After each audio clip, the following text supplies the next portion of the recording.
Welcome to the Tea with the Masters podcast, featuring 3 of the world's leading martial arts experts: the warrior, world-breaking champion, holder of multiple world records, professional teacher, mentor, and World Martial Arts Congress representative for the Republic of Ireland, Sifu Keith Fanning; the scholar, author, speaker, mentor, business coach, life coach, and president of the USA Hapkido Union, Grandmaster Richard Hackworth; the philosopher, author, language culture, and leadership development teacher, and spokesmodel for the World Martial Arts Congress, Instructor Ma. This show is sponsored by World Martial Arts Media. Come the world's leader in martial arts education, information, and entertainment. We invite you to like and share this video with your friends and subscribe to this channel so that you never miss an exciting episode. Now let's get on with the show. Hi, Sifu Keith Fanning here. Coming to you today, I want to talk to you about trying to flip your excuses. Every day when I teach, I hear an excuse. Some days I even give them myself. I came home from work the other day, I was tired, I hadn't eaten, it'd been a very long day. Kind of said to myself, do you know what, I'll do my training tomorrow. Then I had something to eat, felt a bit better, gave it about 25 minutes, half an hour to settle down. Said, you know what, I'm going to do my training, get it done, get it out of the way, because I know I'll regret not doing it. But that was me flipping my excuse. I had 100 excuses why I didn't have to train or why I shouldn't train. But I decided, you know what, I'm just going to do it. It mightn't be the thing I want to do, I might be tired, but I flipped my excuse, got outside, got my training done, got my conditioning done a little bit extra, and decided when I was done about, must have been 40-45 minutes, I said, okay, now is enough. Now I'll go in, now I'll sit down, I'll have a cup of green tea, settle down for the evening, and I'll hopefully go to bed. I actually slept so much better that night because, number one, I had used up any extra energy I had. I'd also released some endorphins. I felt better in myself because I'd actually got my conditioning and my training done. Okay, my legs are feeling a bit wobbly because I'd done a few extra Hindu squats, but you know what? It was worth it. I've had so many people contact me, about training and I want to come training, but I want to get fit first. Yeah, that's another subject, I think, for another day. But everybody has excuses. We all have it. It's in our nature. We just do it, There's some people who are just absolutely dogmatic and they will train no matter what, no matter how tired they are. They won't give excuses. But in general, human nature is, I'm tired, I've had a long day, it's been a busy day, I've been stressed, It's only when you actually get up, I'm going to say it, but get up off your ass and train, that you feel better because the endorphins start to release. It doesn't have to be a heavy session. It doesn't have to be, bag work, skipping, I'm just going back to some of the kickboxing stuff, but it can be as simple as some star jumps, jump jack squats, Hindu squats. It can be something, once your heart rate comes up, roughly between 5 and 10 beats per minute, you start to get a little bit of an extra rush inside the body. But when you sit down and you give yourself that excuse of, I'm not going to do it today, it's raining. I don't want to go out into the back garden and train. It's cold, I don't want to get back into the car. I've been driving all day, I don't want to get back into the car and have to drive to the school to train. I could give you a list. I could give you an endless list of people who have contacted me on numerous occasions just before training starts to give me an excuse of why they won't be there. When I had a full-time school, those excuses used to kill me because no matter what happened, I still had to pay for the lights, I still had to pay for the rent, I still had to pay everything. And I was there. I was available to teach. So yeah, when it comes to excuses, there's a list of things you need to look at, You need to look at, has my instructor got enough people on the floor to keep the lights on tonight? Has It's not about the money. Don't get me wrong. It's not about the money. It's about the facility. It's about the time, the effort. Again, I could ramble off on this one and I could go completely sidetracked. But excuses are excuses. My father got me to make a sign a long, long time ago. And if you come in late with an excuse, or if you come in to give an excuse why you hadn't trained all week, he used to just point at the sign. The sign simply said, no excuses. You either train or you don't train. Don't give me excuses. But on the other side of it, he also said, if you're training at home on a daily basis for yourself and you miss a day, who are you really giving an excuse to? It's not him. Certainly not me. You're only giving an excuse to yourself. Now you've got to forgive yourself for that reason. And you've got to look inside and say, oh, you know what, I could have really done that. And there's enough motivational stuff out there online at the moment where you go on and you say, the only workout you'll ever regret is the one you didn't do. I love that one. That is one of my favourite ones. Another one is from Arnold Schwarzenegger.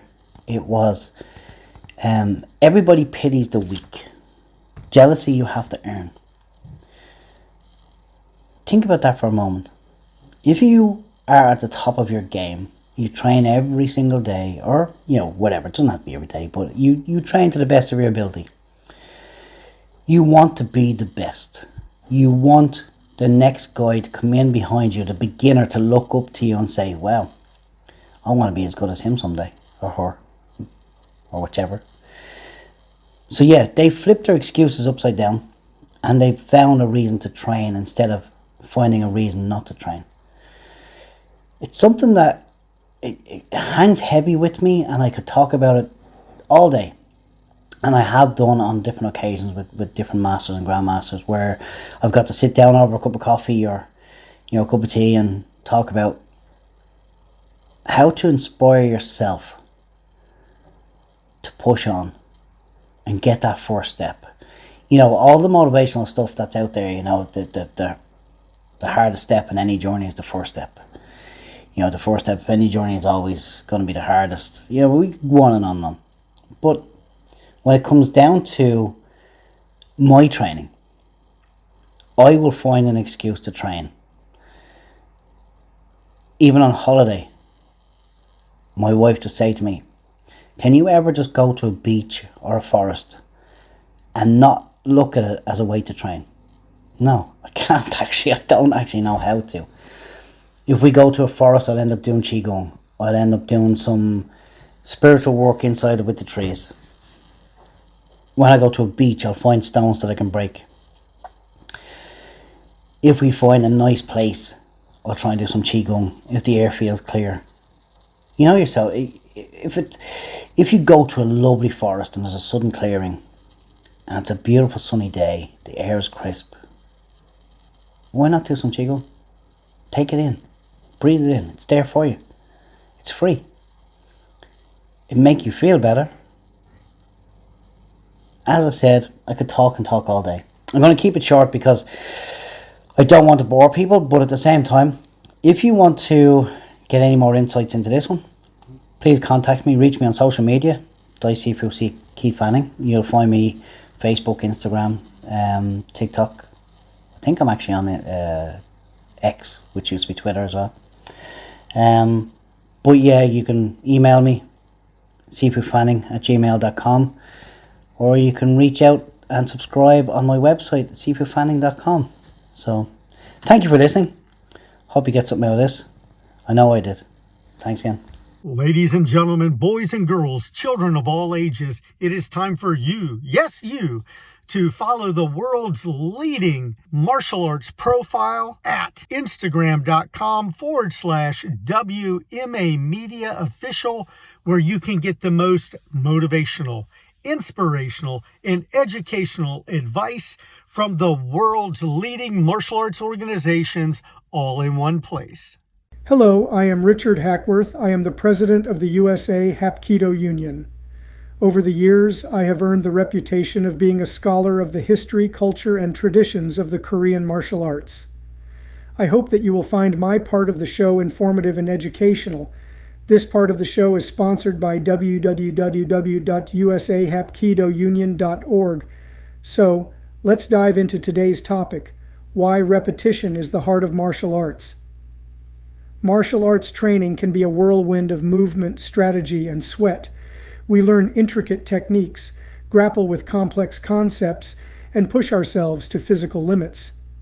Yet beneath the flashy kicks and throws lies a fundamental truth. Repetition is the cornerstone of progress. It's the relentless practice, the seemingly endless drilling that builds the foundation for martial arts mastery. Let's explore 5 reasons why this seemingly simple practice is so crucial. 1. Building muscle memory from thought to action. Imagine a tense situation. Adrenaline surges and your mind races.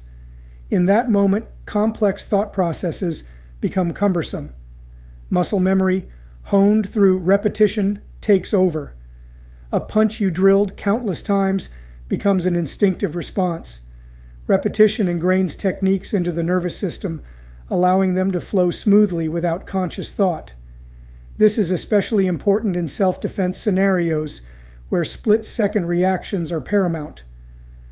2. Refining technique, the art of small adjustments. Martial arts techniques are intricate tapestries woven from precise movements. A slight misalignment in your footwork can render a kick ineffective. Repetition allows us to dissect these movements, identify flaws, and make subtle corrections. Each repetition becomes an opportunity to refine, to shave off those microseconds of wasted motion. Over time, the technique becomes polished and efficient, maximizing power and effectiveness. 3. Building confidence from hesitation to conviction. Stepping onto the mat for the first time, facing a complex technique, can be daunting. Repetition breeds confidence. As we repeat a movement, it becomes familiar, then comfortable, then second nature. We begin to trust our bodies and our ability to execute the technique. This newfound confidence translates into a more decisive and powerful presence on the mat during sparring or in a real-world situation. 4. Building stamina. The engine that drives technica martial arts demand exceptional physical conditioning. Repetition isn't just about neural pathways. It strengthens the muscles involved in each technique. As we drill a punch or a kick repeatedly, the muscles involved become more efficient and resilient. This translates to increased stamina, allowing you to maintain effective technique for longer periods, whether in extended training sessions or during a self-defense encounter. 5. Building focus, sharpening the mental edge. Repetition isn't mindless repetition. Each drill requires focus and concentration. We strive for proper form, balance, and timing. Over time, this focus spills over into other aspects of training. We become better at absorbing new information, strategizing during sparring, and maintaining composure under pressure. Repetition strengthens the mental fortitude that is just as important as physical prowess in martial arts. A wise teacher once said, "The greatest thing is to live through every repetition, feel everything. Don't let your mind wander. Focused repetition is the path to mastery." Repetition in martial arts embodies this spirit. It's about living through the technique, dissecting it, refining it, and ultimately making it a part of ourselves. It's a slow, steady process, but the rewards are undeniable. Repetition is the engine that drives progress, the relentless grind that shapes us into capable, confident martial artists. Beyond the basics, repetition is a powerful tool, but it's not a magic bullet. Mindless repetition can lead to bad habits becoming ingrained. It's crucial to maintain focus, receive proper instruction, and vary drills to avoid plateaus. Additionally, repetition should be complemented by other aspects of training, such as strength and conditioning, to create a well-rounded martial artist. As you step onto the mat, remember, The flashy kicks and throws are the tip of the iceberg. Beneath them lies the foundation built through countless repetitions. Embrace the grind, for it is in the relentless pursuit of mastery that we discover our true potential. I want to personally thank you for supporting today's show. I invite you to join the USA Hapkido Union today. Share your thoughts and experiences in the comments below. Remember, the journey to the heart of Hapkido begins with a single step. Get started today. Martial Arts Lifestyle 365, the world's leading martial arts resource. Hello, I am Instructor Ma. I am the World Martial Arts Congress Language, Culture, and Character Development teacher. This portion of the show is sponsored by World Martial Arts Congress.cn. While you are here, be sure to subscribe to our channel. Hit the like button and share this video with a friend. It helps more than you know. The Art of the Warrior, Sun Tzu's. Philosophy on Self-Mastery. Sun Tzu, the legendary Chinese military strategist, penned a treatise that transcended the battlefield. The Art of War isn't just a guide to winning battles. It's a philosophy for navigating conflict, both internal and external. Here, we delve into Sun Tzu's timeless wisdom, exploring how it can shape the development of a true warrior, not just on the battlefield, but in the grand pursuit of self-mastery. 1. Knowledge is power. Mastering yourself and the enemy. Sun Tzu emphasizes the importance of thorough self-knowledge. A warrior must understand their strengths and weaknesses, both physical and mental. He famously states, "If you know the enemy and know yourself, you need not fear the result of 100 battles." This introspection allows for a targeted approach to training, maximizing one's potential while identifying areas needing improvement. However, self-awareness is only half the equation. Sun Tzu stresses the importance of understanding your opponent, their tactics, strengths, and vulnerabilities. This knowledge informs strategic planning, allowing you to exploit weaknesses and anticipate their moves. In the context of self-mastery, this translates to understanding your inner demons, the negative thoughts or habits that hinder your progress. By recognizing these internal adversaries, you can devise strategies to overcome them. 2. Deception, the art of the unseen move. Sun Tzu advises, all warfare is based on deception. While not advocating outright dishonesty, he highlights the power of creating a false perception in the enemy's mind. This can involve feints, misdirection, and concealing your true intentions. In self-mastery, this principle translates to mastering self-control. Discipline is key. You must learn to control your impulses, resist distractions, and maintain focus on your goals. Deception can also be used to manage your internal enemies. By consciously setting small, achievable goals, you can trick your mind into tackling larger challenges. Similarly, projecting an aura of confidence even when facing internal doubts can empower you to persevere. 3. Maneuver, not force. Efficiency over brutality. Sun Tzu prioritizes strategy over brute force. He advocates for exploiting weaknesses, maneuvering your opponent into a disadvantageous position, and achieving victory with minimal bloodshed. This principle extends to self-mastery as well. Developing efficient habits, utilizing your strengths, and finding creative solutions to challenges are all crucial to success. Instead of expending excessive energy battling your weaknesses, Sun Tzu suggests leveraging your strengths. For instance, if you struggle with early mornings, focus on developing laser-sharp focus during your peak hours. Similarly, learning to prioritize tasks allows you to channel your energy effectively. 4. Discipline and adaptability. The pillars of mastery. Let your plans be dark and impenetrable as night, and when you move, fall like a thunderbolt, states Sun Tzu. This quote emphasizes the importance of both meticulous planning and decisive action.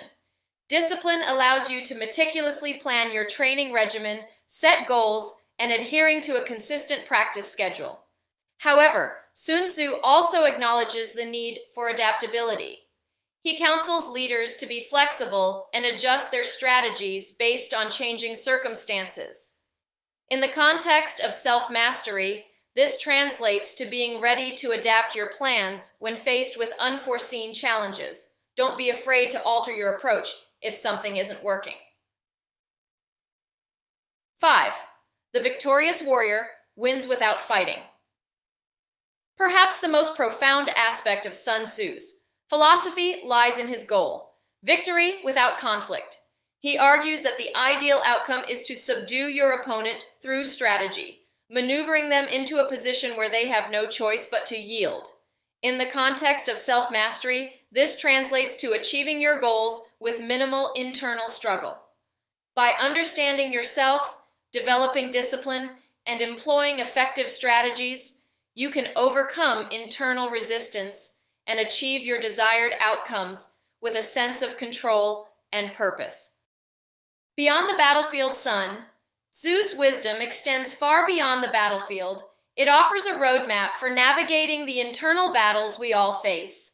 By internalizing these principles, self-knowledge, strategic planning, deception, of self-doubt, discipline, and adaptability, we can embark on a transformative journey of self-mastery. Remember, the true warrior isn't just physically strong. They are mentally resilient, strategically adept, and possess an unwavering focus. By applying Sun Tzu's philosophy, we can all cultivate these qualities and become victors on the most important battlefield, the one within ourselves. For more information on the World Martial Arts Congress, please visit our website at www.worldmartialartscongress.cn. To find out how to become a Yangsheng Tai Chi instructor, visit www.healthylifetaichi.com. If you got something from this video, and I hope that you did, it would mean a lot to me if you liked and commented on this video. Thank you for watching. You have been enjoying the Tea with the Masters podcast, the world's foremost martial arts lifestyle podcast. On behalf of our show hosts, we thank you for watching and remind you to visit our sponsor, worldmartialartsmedia.com, the world's leader in martial arts education, information, and entertainment. We look forward to having you join us again next time. We love to hear from you, so please feel free to leave us some words of encouragement in the comments section.